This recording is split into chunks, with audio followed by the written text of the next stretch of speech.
amados, el Señor les bendiga. Es un gozo estar nuevamente congregados para adorar a nuestro Dios. Damos gracias por la presencia de cada uno de ustedes y nos gozamos en el Señor de que usted nos acompañe en esta hermosa mañana.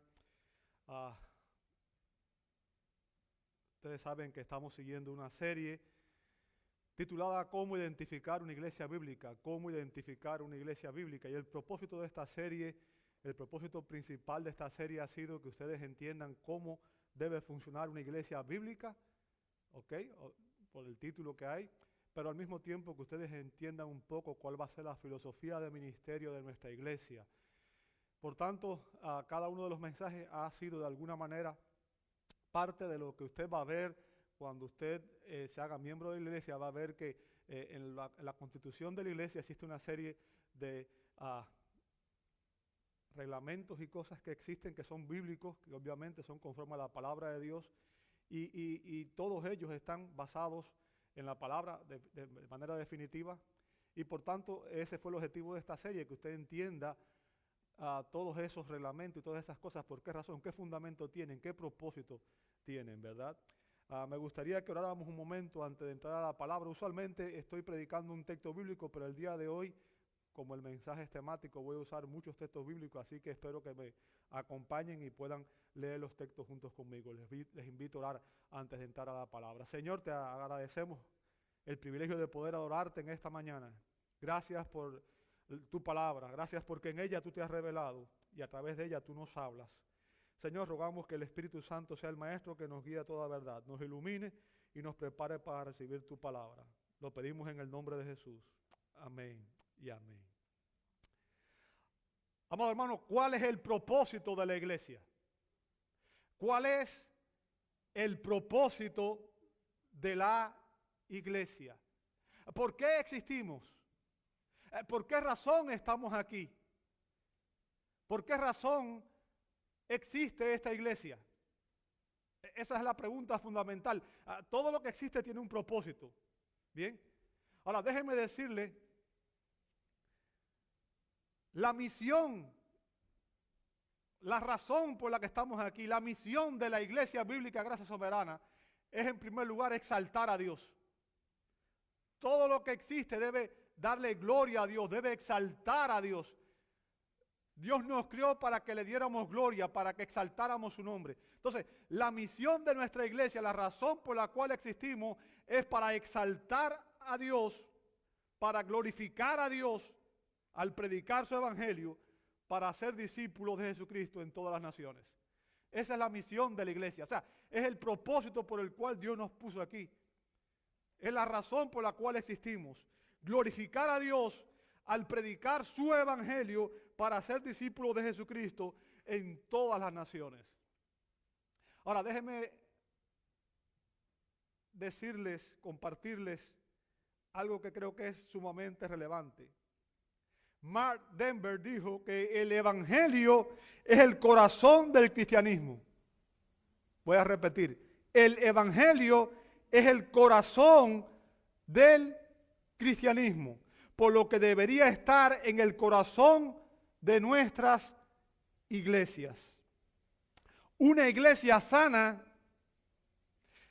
es una iglesia en la que todos los miembros, jóvenes y mayores, maduros e inmaduros, se unen en torno a la maravillosa noticia de salvación a través de Jesucristo.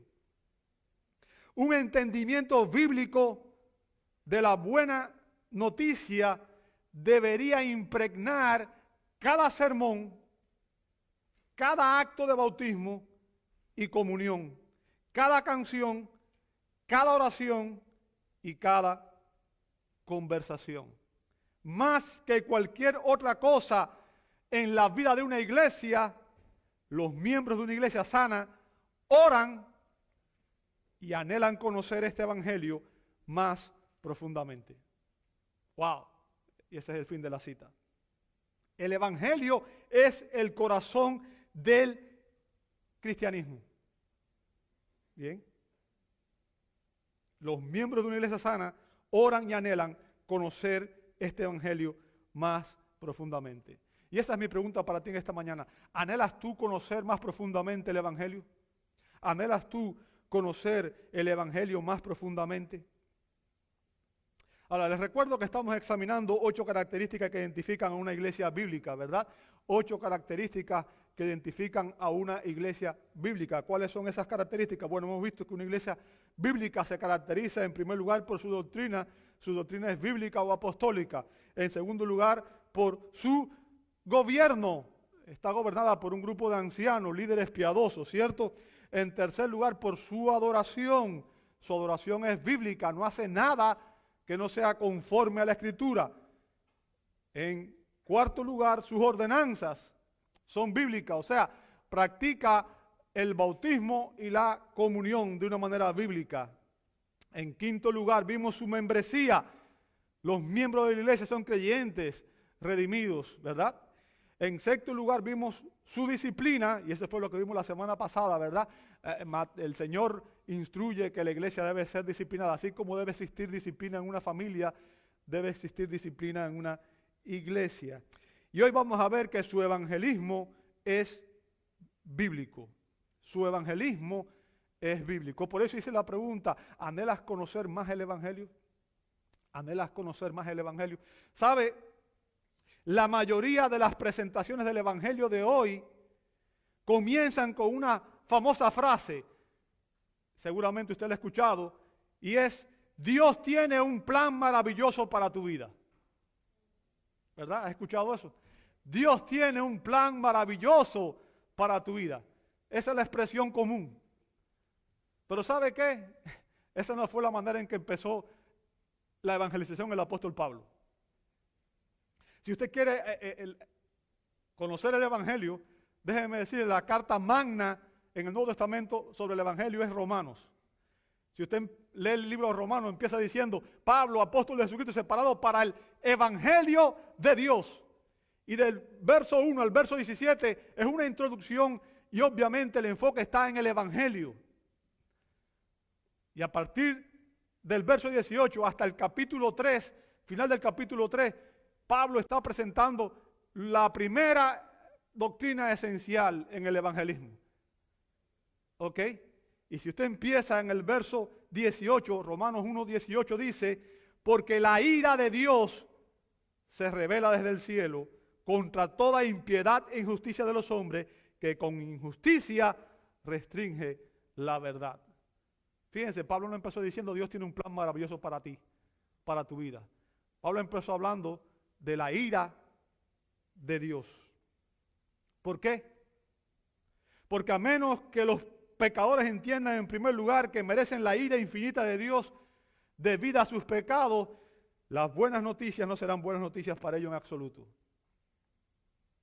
A menos que usted entienda su verdadera condición, usted no va a entender el mensaje de salvación.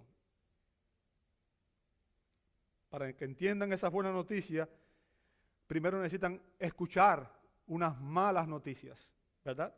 Unas malas noticias. Y es lo que voy a compartir con ustedes el día de hoy. Vamos a empezar con las malas noticias. La primera pregunta que uno debe hacerle a una persona cuando va a evangelizar es la siguiente: ¿te consideras una buena persona? ¿Te consideras una buena persona? ¿Sabe? Joel Osteen dijo en una predicación que el 99.99% de las personas son buenas en sí. Y no solamente Joel Osteen, el Papa Francisco dijo lo mismo. Que esencialmente todas las personas son buenas. Déjame decirte, Jesús no habría estado de acuerdo con eso. Jesús no habría estado de acuerdo con eso. En Lucas capítulo 18, versos 18 al 23, un joven rico se acercó a Jesús y le dijo: maestro, bueno, nota que le dice maestro. O sea, este joven no entendía que Jesús era el Mesías. Bien. Y le dice: maestro, bueno, ¿qué haré para heredar la vida eterna? ¡Wow! Si alguien viene y me dice eso, ya yo me siento contento, porque yo digo, bueno, esta persona ya. Es difícil cuando uno va a predicar el evangelio, la mayoría de la gente ni siquiera quiere escucharte, ¿verdad? Y qué cómodo es, qué bueno es cuando alguien viene y dice, ¿qué puedo hacer para ser salvo? Ya a uno le parece que no tiene ningún problema, que ya está resuelto el asunto, ¿verdad? Porque uno dice, bueno, quiere que yo le predique el evangelio. ¿Sí o no? ¿Qué haré para heredar la vida eterna? Bueno, seguramente que la mayoría de las personas hoy hubieran dicho, ¿sabes qué? Repite conmigo esta oración y vas a ser salvo, ¿verdad? Repite conmigo esta oración y vas a ser salvo. Jesús le respondió en el verso 19, ¿por qué me llamas bueno? ¿Por qué me llamas bueno? Ahora, note lo que dice a continuación. Nadie es bueno, sino solo uno, Dios. Y fíjense, Jesús no estaba negando aquí su divinidad, sino que estaba enseñándole al joven algo que es esencial para que usted y yo lo entendamos. Y es que todos los seres humanos, con excepción de Jesús, somos pecadores. ¿Entiende eso? Todos nosotros, todo ser humano que ha nacido en este mundo, todo descendiente de Adán, todo ser humano, con la sola excepción de Jesucristo, que fue concebido sin pecado, somos pecadores por naturaleza. No somos buenos. No somos todo lo malo que pudiéramos ser, pero no somos buenos. Note lo que le dice Jesús a continuación. Tú sabes los mandamientos. No cometas adulterio, no mates, no hurtes, no des falso testimonio, honra a tu padre y a tu madre. Fíjense, Jesús le dice aquí que él debía obedecer los mandamientos. ¿Y sabe qué es lo increíble? Que el joven dijo, todo esto lo he guardado desde mi juventud. Todo esto lo he guardado desde mi juventud. Ahora, ¿crees tú que puedes guardar los mandamientos? ¿Crees tú que puedes guardar los mandamientos? Si usted va a Éxodo capítulo 20, y sabe, lo ideal es poder llevar a una persona a través de todos los mandamientos. Pero vamos a hacer lo mismo que hizo Jesús, que Jesús ni siquiera usó todos los mandamientos, nada más usó la segunda mitad de los mandamientos, los que tienen que ver con el hombre. O sea, ni siquiera usó los primeros mandamientos que tienen que ver con nuestra relación con Dios. ¿Bien? Sino que usó los mandamientos que tienen que ver con nuestra relación con los hombres. Fíjense, el primer mandamiento, el mandamiento número 6, que vamos a ver, obviamente no es el primero, porque dije que usó la segunda parte, vamos a hacer lo mismo nosotros. El mandamiento número 6 dice, no matarás. Éxodo 20:13. No matarás. Ahora, yo te pregunto, ¿alguna vez has asesinado a alguien? ¿Alguna vez has asesinado a alguien? Ahora, seguramente tú dirías, no, yo nunca he asesinado a nadie, ¿cierto? Nunca, nunca. Así que yo cumplí ese mandamiento. Bueno, en Mateo 5, 21 o 22 Jesús dice, oíste que fue dicho, no matarás, pero yo os digo que todo aquel que se enoje contra su hermano será culpable ante la corte, y cualquiera que diga raca a su hermano será culpable ante la corte suprema, y cualquiera que diga idiota será reo del infierno eterno. ¿Alguna vez te has enojado con una persona y has sentido deseo hasta de matarla?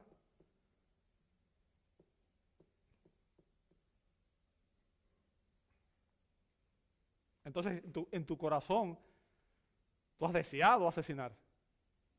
Y esa es la base del pecado. Porque lo que lleva a la gente a cometer el homicidio es precisamente eso. Caín se enojó contra su hermano y lo mató. En un momento de ira, las personas hacen cosas que uno dice, wow, ¿cómo es posible? Mató a la esposa, mató a los hijos, mató a los padres. ¿Se da cuenta? El mandamiento 7 dice, no cometerás adulterio. ¿Alguna vez has adulterado? ¿Alguna vez has adulterado? Jesús explicó en Mateo 5:28, pero yo os digo que todo aquel que mira a una mujer para codiciarla, ya cometió adulterio con ella en su corazón. En otras palabras, no hace falta acostarse con una persona para cometer adulterio. Si uno mira a una persona y la codicia en su mente y desea tener esa relación, ya automáticamente eso es pecado. Nos convierte en adúlteros. El octavo mandamiento, verso 15 de Éxodo 20. no hurtarás, no hurtarás. ¿Alguna vez te ha llevado algo que no era tuyo? Lo que sea, sin importar el precio. Sé honesto delante de Dios. ¿Alguna vez te has llevado algo que no era tuyo? Sí, yo cuando era niño me robé unas gomas o me llevé una libreta, ¿verdad? O me llevé tal cosa. Déjame decirte, a Dios no se le olvida ningún pecado nuestro. No importa si lo cometimos en la niñez, en la juventud o ahora de adulto. A Dios no se le olvida a Dios no se le olvida nada. Por tanto, si hiciste algo como eso, eres un ladrón. Noveno mandamiento dice, no darás falso testimonio contra tu prójimo. Te pregunto, ¿alguna vez has mentido? ¿Alguna vez has mentido? Déjame aclararte algo. La Biblia no enseña que existan mentiras blancas. ¿Ok? Eso de que, no, es una mentira piadosa. No existe mentira piadosa. Mentira es mentira y es pecado. ¿Entiende el punto? Décimo mandamiento, verso 17. No codiciarás la casa de tu prójimo, no codiciarás la mujer de tu prójimo, ni su siervo, ni su sierva, ni su buey, ni su asno, ni nada que sea de tu prójimo. ¿Alguna vez has codiciado a alguien algo que le pertenecía a otra persona? ¿Alguna vez has codiciado algo que le pertenecía a otra persona?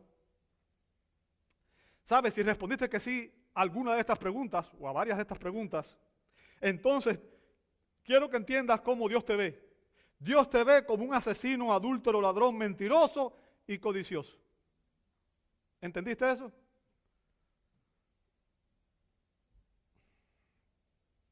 ¿Crees que Dios te aceptará así en su presencia? ¿Crees que Dios te aceptará así en su presencia?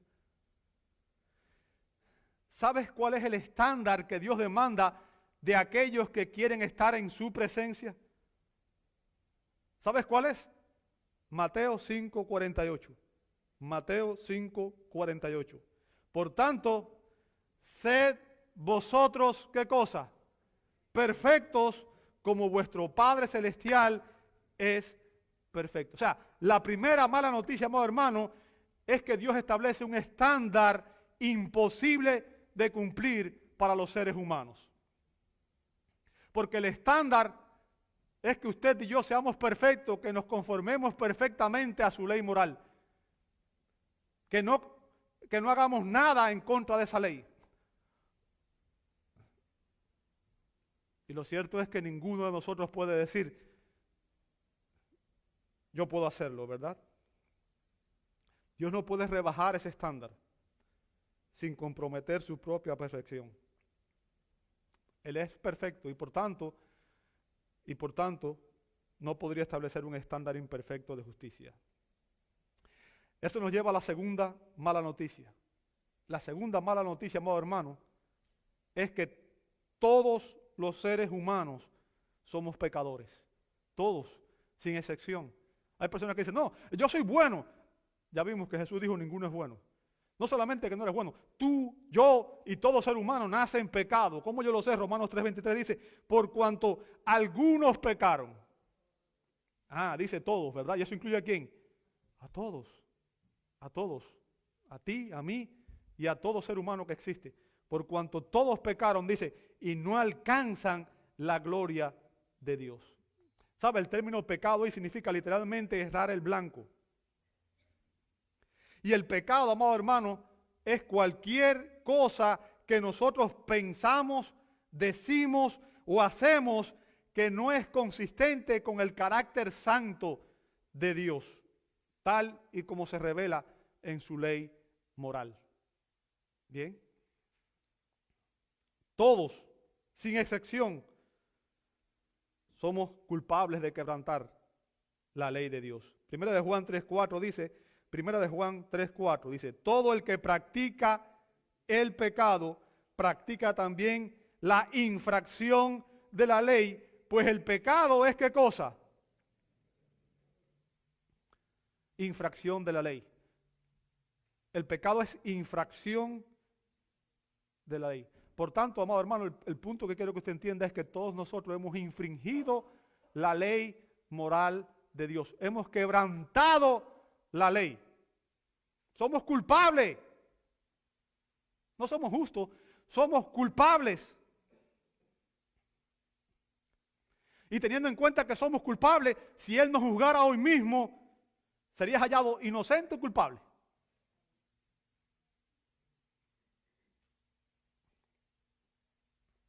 ¿Sabe? La Biblia dice en Hebreos 9:27 dice, y así como está decretado, fíjense, un decreto es algo que Dios establece y que es algo firme, ¿ok? Las cosas que Dios decreta son aquellas cosas que se van a cumplir. Nadie las puede perturbar, nadie lo puede impedir. Dice, está decretado que los hombres mueran ¿cuántas veces? Y después de esto, ¿qué cosa? Ahora, el punto, amado hermano, que yo quiero que usted entienda ahí es que todos moriremos algún día. ¿Por qué? Porque todos somos pecadores. Y la paga del pecado es muerte. Hay algo que yo sé de todo el mundo, y es que todo el mundo se va a morir. En todos los pueblos, en todas las ciudades hay cementerios. Y todo el mundo se muere. Y eso demuestra lo que la Escritura dice, es que todos somos pecadores. ¿Entiende el punto? Todos somos pecadores. Todos moriremos algún día. Y este es el punto que quiero que usted entienda, seremos juzgados por el Señor. Ahora, no hay segundas oportunidades. No existe el purgatorio. Cuando usted muera, usted va a ir a uno de dos lugares: a la presencia de Dios o al infierno eterno, a la condenación eterna, al castigo eterno. El Señor juzgará cada pensamiento, cada palabra, y recuerde lo que dice Mateo 12:36, de toda palabra ociosa que pronunciemos vamos a tener que dar cuenta en el día del juicio. Por tanto, es mejor seguir el consejo de ser tardos para hablar, ¿verdad? Mientras menos hablemos, mejor es. El Señor va a juzgar cada pensamiento, cada palabra y cada uno de nuestros hechos. Lea Romanos 2. Ahora, ese día que seamos juzgados, seremos hallados inocentes o culpables. Inocentes o culpables. Obviamente, seremos culpables. ¿Por qué? Porque todos hemos quebrantado la ley moral de Dios. Todos hemos quebrantado la ley moral de Dios. Así que la tercera mala noticia es que desobedecer la ley de Dios trae consecuencia que es castigo, el castigo eterno. Y obedecerla perfectamente nos resulta imposible. Bien. Hay personas que piensan que pueden lograr ser tan buenos que pueden ser aceptos por Dios por obras. Si usted lee Romanos 3:20 dice, porque por las obras de la ley ningún ser humano será justificado delante de él. Por las obras de la ley ningún ser humano será justificado. O sea, ningún ser humano va a ser justificado por obras. Porque no importa cuán buenas sean nuestras obras. Fíjense, nosotros podemos hacer buenas obras, pero no basta con hacer una aparente buena obra, sino que toda obra que nosotros hacemos debe tener como propósito darle gloria a Dios. Cuando hacemos una buena obra con cualquier otro propósito, no es una obra que Dios acepta. Y es por eso que Isaías dice que nuestras justicias son como trapo de injusticia, como trapo de inmundicia delante del Señor. ¿Ok? Por las obras de la ley, ningún ser humano será justificado delante de Dios. Pues por medio de la ley viene ¿qué cosa? El conocimiento del pecado. Y ahí vemos que el propósito de la ley, una de las razones, Dios dio la ley con dos propósitos fundamentales. Y el primer propósito de la ley es dar a conocer el pecado. Dar a conocer el pecado. O sea, la ley nos da a conocer el pecado, pero no nos puede salvar. ¿Entiende eso? Nos da a conocer el pecado, pero no nos puede salvar. La ley nos revela la santidad de Dios, su justicia perfecta y nuestra pecaminosidad. De modo que todas las personas son maldecidas por la ley. Todas las personas son maldecidas por la ley, por esa incapacidad de obedecer la ley de Dios. La ley nos condena. Bien, Agustín de Hipona, el gran teólogo Agustín de Hipona dijo, la ley ha sido dada para que se implore la gracia. La ley ha sido dada para que se implore la gracia. Pablo dice en Gálatas 3:24, de manera que la ley ha venido a ser nuestro ayo para conducirnos a Cristo. Este es el segundo propósito de la ley de Dios, de la ley moral de Dios.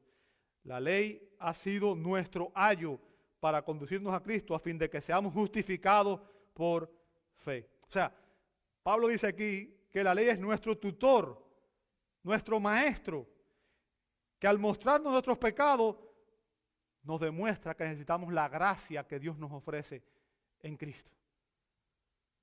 La ley apunta a Cristo. Apunta a Cristo.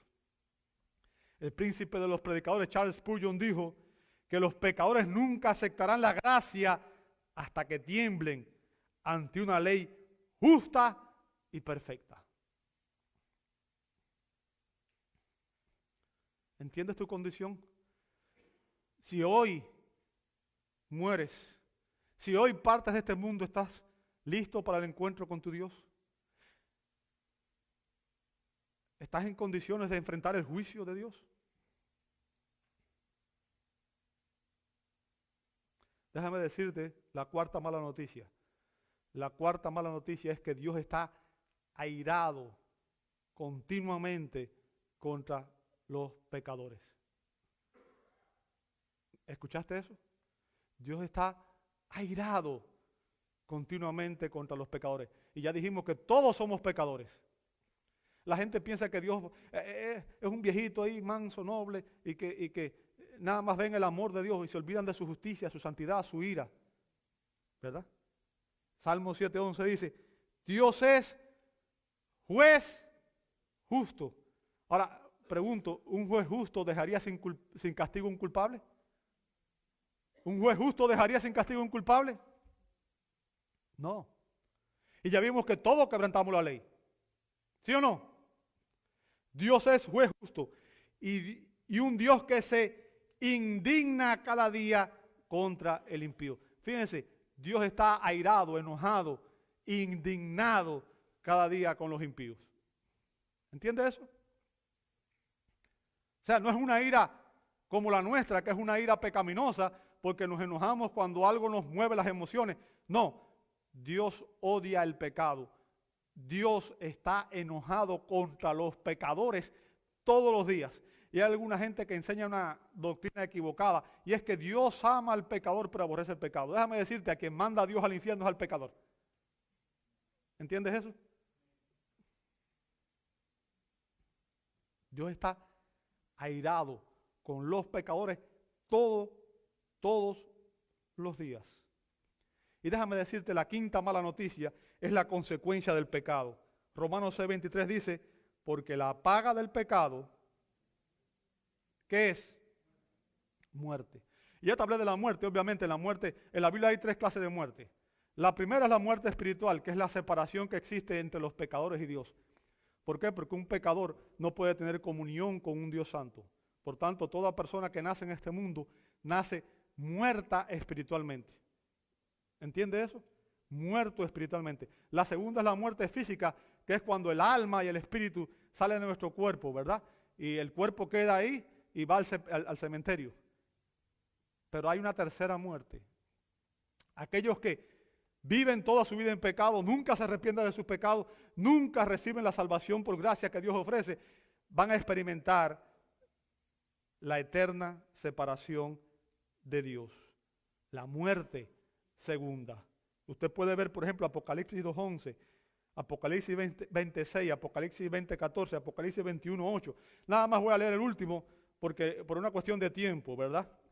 Dice Apocalipsis 21:8, pero los cobardes, incrédulos, abominables, asesinos, inmorales, hechiceros, idólatras y todos los mentirosos tendrán su herencia en el lago que arde con fuego y azufre, que es la muerte segunda. La paga del pecado es muerte, eterna separación de Dios. Eterna separación de Dios. Condenación eterna en el lago de fuego y azufre. Nuevamente, mi pregunta para ti hoy es, si Dios te juzgara hoy, ¿irías al cielo o al infierno? ¿Irías al cielo o al infierno? Amado, los seres humanos le tememos a la muerte, le tememos a las epidemias, le tememos a perder el trabajo, le tememos a los accidentes, le tememos a tantas cosas, existen cientos de miles de fobias. Sin embargo, no tememos a Dios. Jesús dijo, no temas a los hombres que pueden destruir tu cuerpo, teme más bien a aquel que puede enviar tu cuerpo y tu alma al infierno eterno.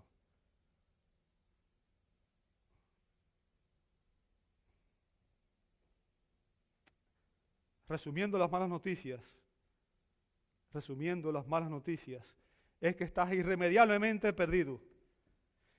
Estás bajo la ira de Dios y mereces ser condenado al infierno eterno. Y no hay manera en que tú puedas salvarte a ti mismo. No hay manera en que tú puedas salvarte a sí mismo. Bien. Lo único que podemos hacer es como el publicano en la parábola de Lucas 18. Lucas 18, verso 13, el publicano dice que no quería ni alzar los ojos al cielo, sino que se golpeaba el pecho diciendo, Dios, ten piedad de mí, pecador. Ten misericordia de mí. Es lo único que podemos hacer. Ir a Dios y decir, Señor, ten piedad de mí, ten misericordia de mí. ¿Por qué? Porque, nuevamente, Pablo describe la condición de los pecadores en Colosenses 1:21, dice que nosotros, los pecadores, éramos de ánimo hostil, ocupados en malas obras. O sea, que éramos enemigos de Dios en nuestra mente y en nuestras obras. Todos, sin excepción. Bien. Ahora déjame hacerte una advertencia. El Dios que la gente tiene hoy, la noción que la mayoría de la gente tiene hoy, es una noción equivocada de quién es Dios. De hecho, el autor de Hebreos, en Hebreos 10:31, nos hace una advertencia terrorífica. Una advertencia terrorífica. Fíjese lo que dice Hebreos 10:31. Horrenda cosa es caer en las manos del Dios vivo. Es algo horrendo. ¿Ok? No piense que Dios puede ser burlado. No piense que usted va a lograr manipular a Dios. Si sigue viviendo en rebeldía, si sigue viviendo en oposición a Dios, si no te arrepientes de tus pecados, Dios va a derramar su ira sobre ti. ¿Te preocupa ir al infierno? ¿Te preocupa ir al infierno? Amado, no es un juego. No es un juego. Y ahora que entiendes las malas noticias, déjame darte unas buenas noticias. Unas buenas noticias. Romanos 6:23 dice, porque la paga del pecado es muerte. O sea, la primera parte es mala noticia. Pero note lo que dice la segunda parte. Pero la dádiva de Dios es vida eterna en Cristo Jesús, Señor nuestro. O sea, ¿hay alguna manera de escapar de la ira de Dios y del infierno eterno? ¿Hay alguna manera en que los pecadores podamos escapar de la ira de Dios y del infierno eterno? Aquí Romanos 6:23 nos dice la respuesta. El regalo de Dios. ¿Sabe? Dios nos da un regalo precioso, un regalo invaluable, un regalo que no puede ser comprado por los hombres. Un regalo que ni usted ni yo merecíamos. Bien. Dios nos ha proporcionado una sola manera de escapar de su justo castigo por nuestros pecados. Jesucristo. Jesucristo. Déjame decirte que la persona y la obra de Cristo es el fundamento de las buenas noticias del Evangelio. Cristo es el Evangelio. No existe evangelio sin Cristo. Porque lo que Él es y lo que Él hizo constituye la esencia de la buena noticia que Dios quiere que nosotros proclamemos a este mundo. ¿Entiendes eso? Pablo nos explica cómo los pecadores podemos ser reconciliados con Dios en 2 Corintios 5:21. 2 Corintios 5:21. Dice la Escritura, al que no conoció pecado. ¿Quién fue ese? Cristo. Le hizo pecado por nosotros para que nosotros fuéramos hechos justicia de Dios en Él. Fíjense, al que no conoció pecado. Yo quiero que tú entiendas quién es Cristo. ¿Quién es Cristo? Cristo es la segunda persona en la Santísima Trinidad. Cristo es el Hijo eterno del eterno Padre. Él es Dios.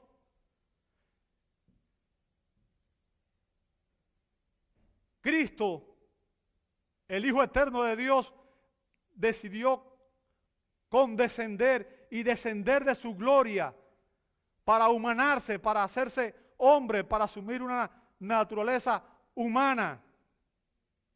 ¿Ok? Dejando de lado sus privilegios divinos, asumió la naturaleza humana y vivió una vida perfecta y sin pecado. Cumplió la ley de Dios a la perfección, algo que tú y yo no podíamos hacer. Pero Cristo sí cumplió la ley de Dios a la perfección. Eso fue su justicia activa. ¿Bien? Justicia activa. Y después murió como sustituto por nuestros pecados, como dijo Juan el Bautista, Él es el Cordero de Dios que quita el pecado del mundo. Esa es su justicia pasiva. Murió como nuestro sustituto, sin pecado. ¿Con qué propósito? Para que nosotros pudiéramos ser reconciliados con Dios. Ahora, ¿cómo ocurrió esto? ¿Cómo ocurrió esto? La primera buena noticia, amado hermano, es que Dios el Padre, usando el principio de la imputación, imputar significa acreditar, por si no entiende el término. ¿Ok? Lo que el Padre hizo fue que trató a Cristo, fíjense que dice, el que no conoció pecado, le hizo pecado por nosotros. O sea, el Padre trató a Cristo como si fuera un pecador, aunque Él no lo era. Porque Cristo nunca pecó. ¿Entiende eso? Y lo hizo morir como un sustituto para pagar el castigo, la pena, la condenación por todos los pecados de todos aquellos que creeríamos en Él. En la cruz,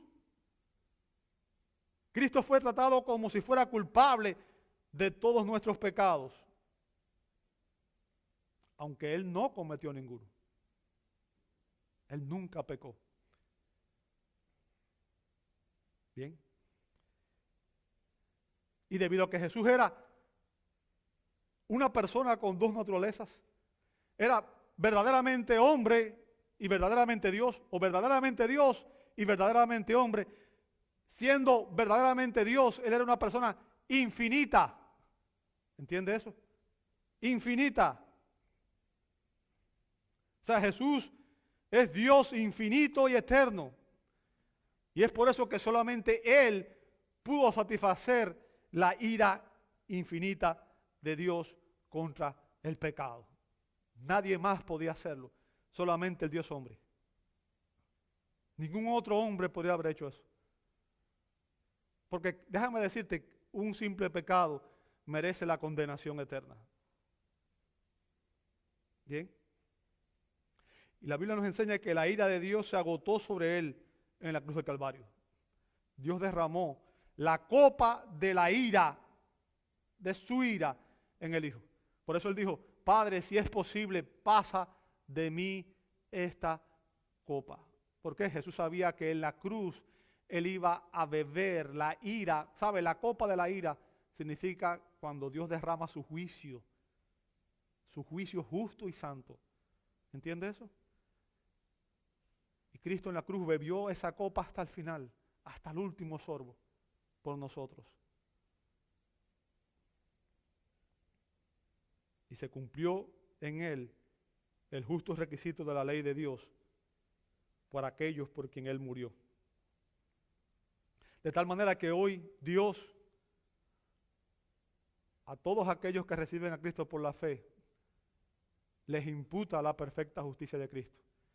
Y sus pecados les son imputados a Cristo. En otras palabras, Dios nos acredita a nosotros la justicia de Cristo y acredita nuestros pecados a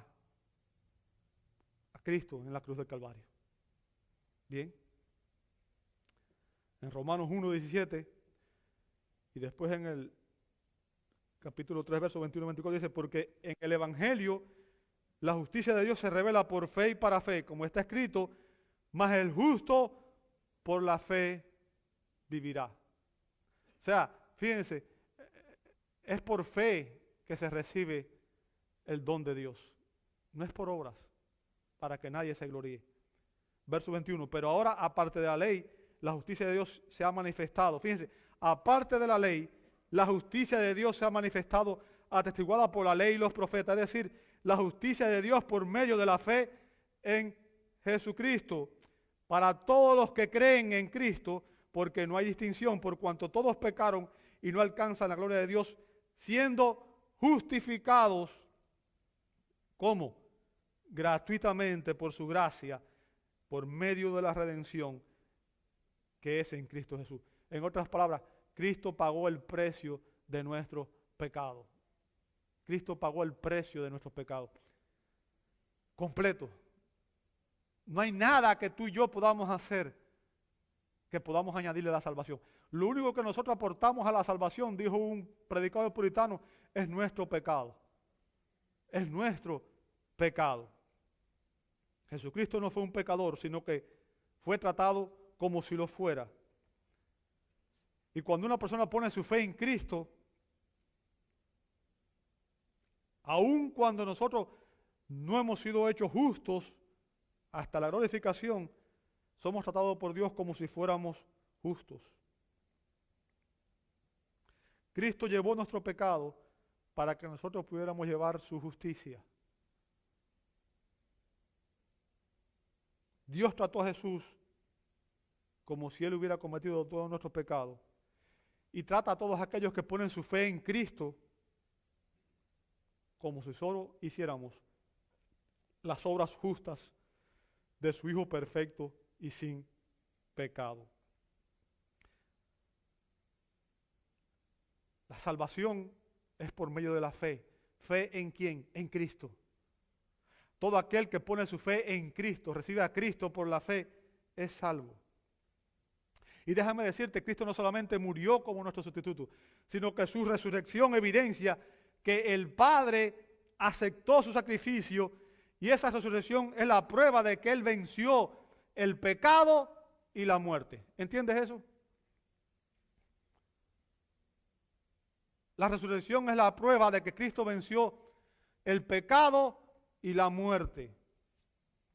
Gracias a lo que Jesús hizo a nuestro favor en la cruz del Calvario, podemos recibir el perdón de nuestros pecados y ser reconciliados con Dios y tener vida eterna.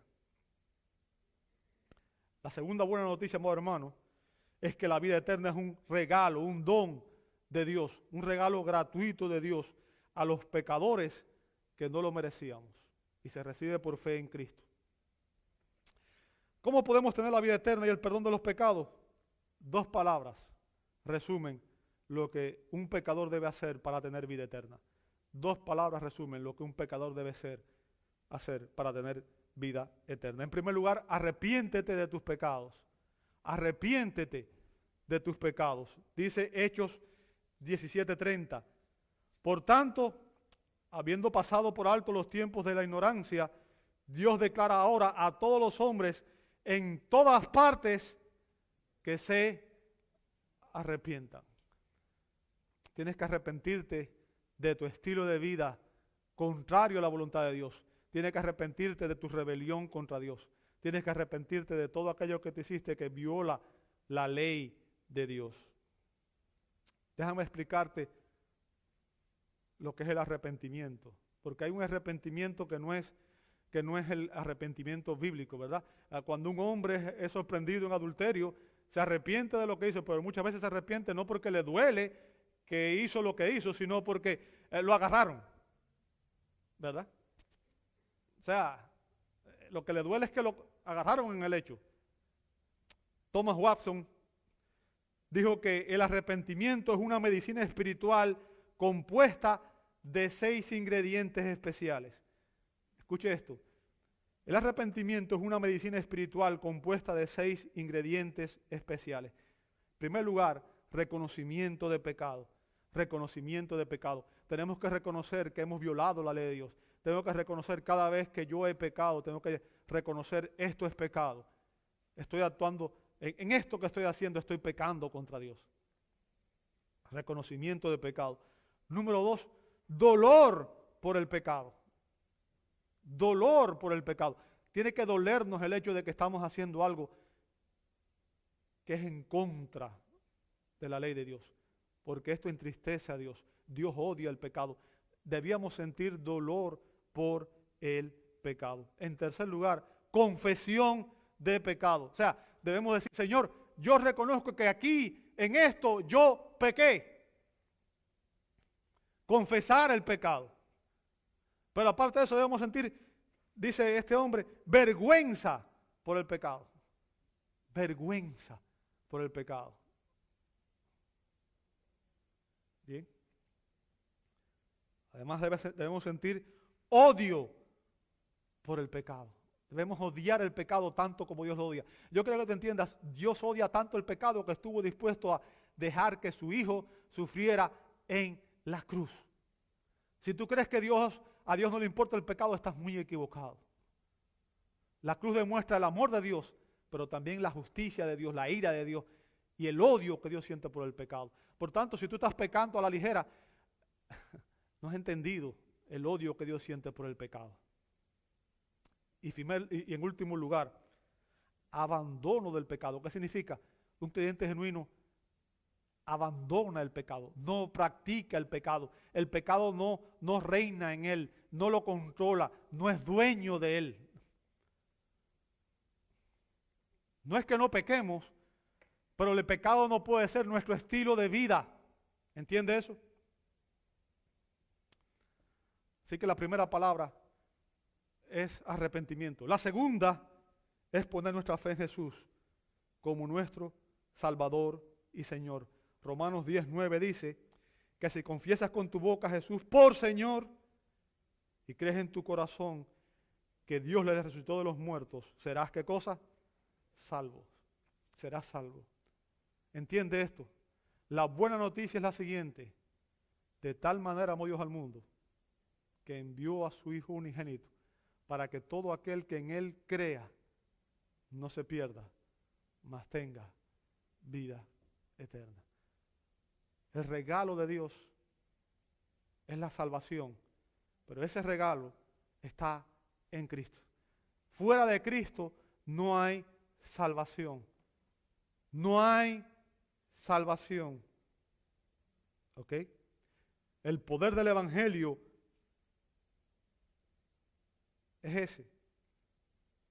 Libera a las personas de la ira de Dios, como dice Romanos 5:9, y del castigo eterno.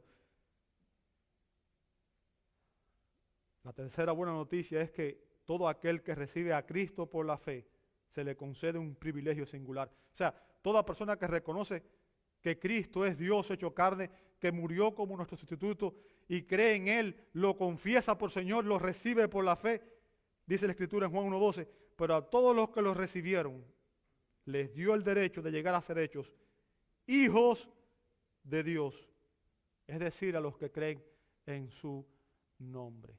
¿Crees tú en Jesús? Déjame decirte, la mayoría de las personas piensan que todos somos, ese es un otro concepto equivocado. Todos somos hijos de Dios. No, la Escritura no enseña eso. Los seres humanos caídos no son hijos de Dios por naturaleza. Ser hijo de Dios es un privilegio que solo reciben aquellos que han sido obviamente reconciliados con Dios a través de Cristo, aquellos que reciben a Cristo por la fe. ¿Ok?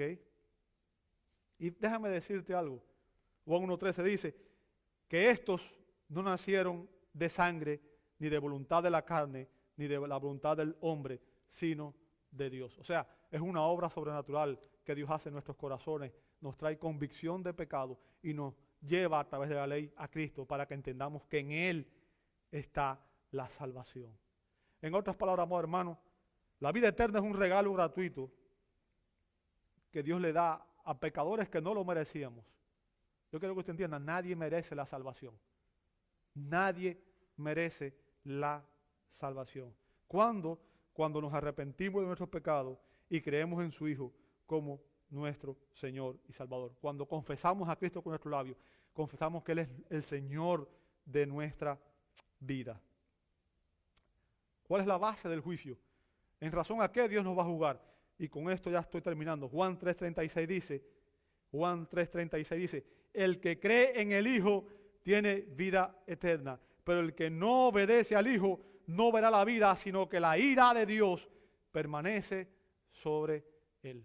Entonces la base del juicio, amado hermano, será si tú has recibido realmente y genuinamente a Cristo como el Señor y Salvador de tu vida.